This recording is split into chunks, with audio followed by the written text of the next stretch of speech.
I am the executive director and lead pastor of Sunset Ridge Church of Christ.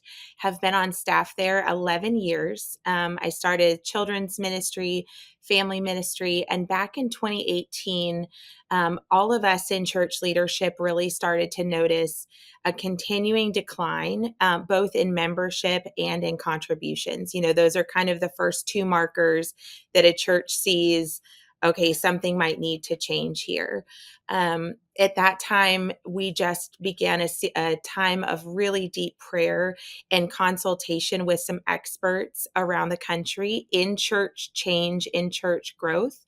And there was a moment where one of our consultants from Cybert Institute at Abilene Christian came in, and we were looking at the organizational bell curve, and it was clear that our organization was about to be at the death point of the organization. We had kind of made that turn over the hill and had been just in that steady point of decline. And so the options that were presented to us at that moment were become a legacy church. So just kind of slowly, quietly close our doors. It was to engage in some sort of social entrepreneurship. It was to bring in a church planting group and do a replant. And those were kind of the three main options that were presented. Doing what we had always done was absolutely not on the table, or what we had been doing was not on the table. So that moment in the room, the air kind of left. Everyone was a bit paralyzed and fearful of, what does this mean? It really was what I consider a moment of deep desperation in our church history, our 75-year church history. We just celebrated 75 years in May.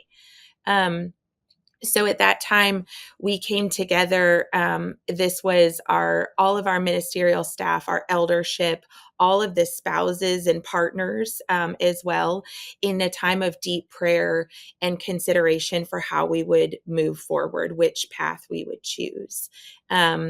We decided to go ahead and assemble a vision team of about 33 members of the church is what we ended up with. We did a really interesting sampling of diverse backgrounds and ages, experience in the church, inexperience of the church.